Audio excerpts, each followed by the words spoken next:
नमस्कार दोस्तों, कैसे हैं आप सब? Welcome to my channel divine power healing.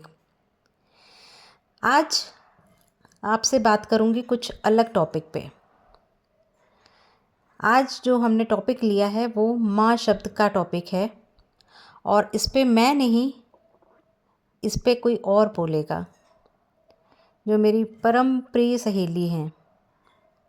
तो चलिए माँ की परिभाषा सुनते हैं। माँ कौन होती है और माँ क्या कुछ करती है अपने बच्चों के लिए, अपने घर के लिए। माँ जिसने मुझे जन्म दिया, माँ जिसने सभी को एक इस पृथ्वी पर रूप प्रदान किया, जीवन दिया। माँ का ऋण कभी कोई बच्चा इस जन्म में क्या किसी भी जन्म में उतार नहीं सकता। माँ वो प्यारी शक्ति की स्वरूपा है, प्यारी ममता प्रेम की मूर्ति है, जो कि अपने बच्चे के लिए जीवन के हर क्षण में, हर समय आशीर्वाद रूप में, शक्ति स्वरूप में प्रति क्षण साथ में रहती है। बच्चे को हर तरह से सुरक्षा प्रदान करती है। माँ की कभी किसी से कोई बराबरी नहीं है। जो माँ करती है वो कभी कोई नहीं कर सकता। जितना उसने त्याग किया है एक बच्चे के लिए एक समय पर, वो जितने भी हमारे इस पृथ्वी पे रिश्ते बने हैं उसका कोई बराबरी नहीं। तो हर व्यक्ति को, हर बच्चे को माँ के प्रति आदर सम्मान और प्रेम सदा बनाए रखना चाहिए। आजकल के परिवेश में जैसा कि बहुत ज़्यादा बढ़ने में आ गया है कि एक समय के बाद बच्चे जब बड़े हो जाते हैं, अपनी चीज़ों में पूरी तरह से पारंगत हो जाते हैं, उनकी शिक्षा पूरी हो जाती है, उनकी शादी हो जाती है, विवाह हो जाता है, फिर उनकी एक अपनी गृहस्थी हो जाती है, फिर वो अपने माता पिता से थोड़ा सा अपने को दूर करने लगते हैं। तो शायद मुझे लगता है कहीं हद तक आज के समय में कुछ संस्कारों की कमी होने के कारण और इतना पाश्चात्य की तरफ बच्चों का झुकाव, रहन सहन, सुख की कल्पना, ऐसी सुख सुविधाएं मिलें कि जिसमें माँ बाप बहुत पीछे हो जाते हैं। शायद उनका स्टेटस इतना बढ़ जाता है कि वो माँ बाप को अपने बराबर का नहीं समझते हैं। शायद उनकी एजुकेशन इतनी अच्छी हो जाती है कि वो उन्हें पिछड़ा समझने लगते हैं।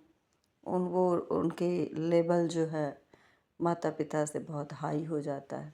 लेकिन जहाँ पे संस्कार अच्छे होते हैं वो अपने माँ बाप को लेकर वैसे ही चलते हैं जैसे उन्हें जितने प्रेम से उन्हें रखा, शायद उतनी ही उनकी कदर करते हैं, रिस्पेक्ट करते हैं, आदर करते हैं। बहुत से ऐसे घर भी मैंने देखे हैं जहाँ माँ बाप को, माता को खासकर, क्योंकि मेरा टॉपिक माता ही है तो माता के लिए ही बोलती हूँ मैं, माँ को इतना ऊंचा दर्जा देते हैं कि जिसका कोई बराबरी नहीं है। आँखों से देखा है मैंने। माँ के चरणों में जैसा कि कहा जाता है स्वर्ग है, तो वाकई में उनका ऐसा ही आदर सम्मान होता है कि वो माँ को देवी की तरह और उनके चरणों में स्वर्ग ही समझते हैं। उनकी सारी इच्छाओं को पूरी करते हैं, उनकी पूरी देखभाल उनके पूरे जीवन तक करते हैं और उनका अंत भी वो तार देते हैं, उनकी इच्छा के अनुरूप ही करते हैं। अब समाज चकाचौंध से भरपूर है और पाश्चात्य की तरफ जो जीवन बढ़ रहा है, या इतनी अच्छी जो शिक्षा माँ बाप बच्चों को प्रदान कर रहे हैं, तो उसमें वो अपनी माँ को भूल जाते हैं, उनसे दूर होने लगते हैं। या फिर कह दें कि यदि कोई दूसरा व्यक्ति जब उसके जीवन में आता है तो उसके बाद चीज़ें बदल जाती हैं, माँ से दूर हो जाता है बच्चा और चीज़ों को बैलेंस करने में सक्षम नहीं होता।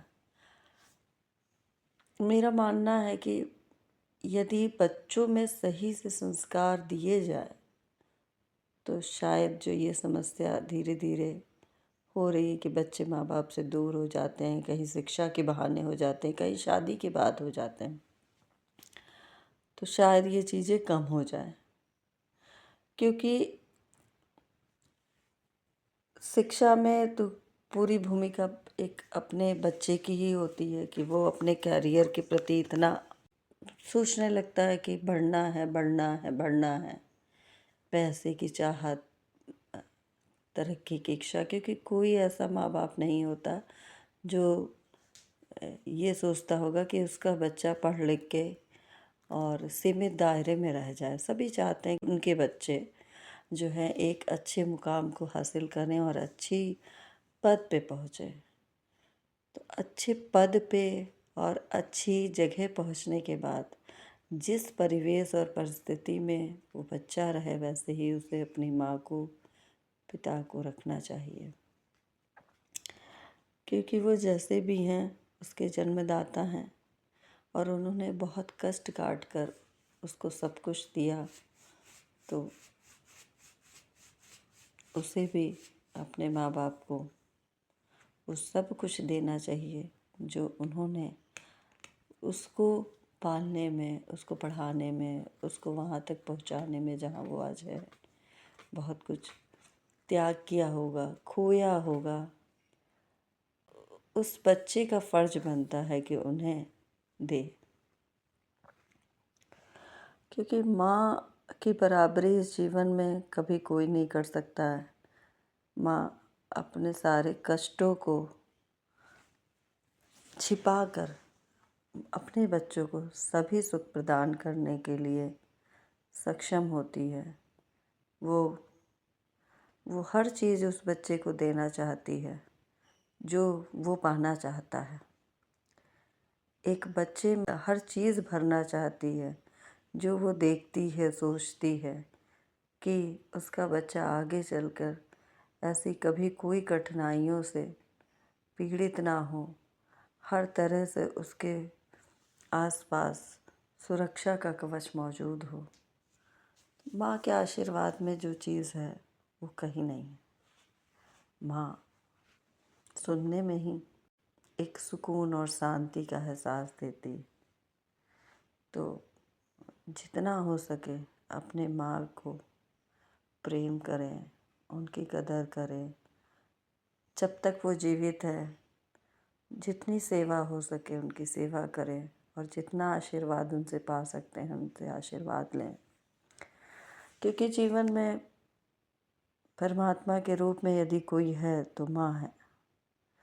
उसके रहने पे सब चीज़ें जितना आसानी से हो सकती हैं, उसके ना रहने के बाद जीवन में शायद बहुत कठिनाइयाँ आती। तो माँ से बड़ा कुछ नहीं और माँ से ज़्यादा प्यार करने वाला इस दुनिया में कोई नहीं। राधे राधे। तो दोस्तों, कैसा लगा आपको ये वीडियो? हमें कमेंट में लिख के ज़रूर बताइएगा। और अगर आप इस चैनल पे नए हैं तो मेरे चैनल को सब्सक्राइब कर लें और बेल आइकन को दबा दें। माँ की ये परिभाषा उन बच्चों को ज़रूर भेजें जो माँ को समझ नहीं पाए हैं अभी तक। यहाँ तक मेरा साथ देने के लिए धन्यवाद।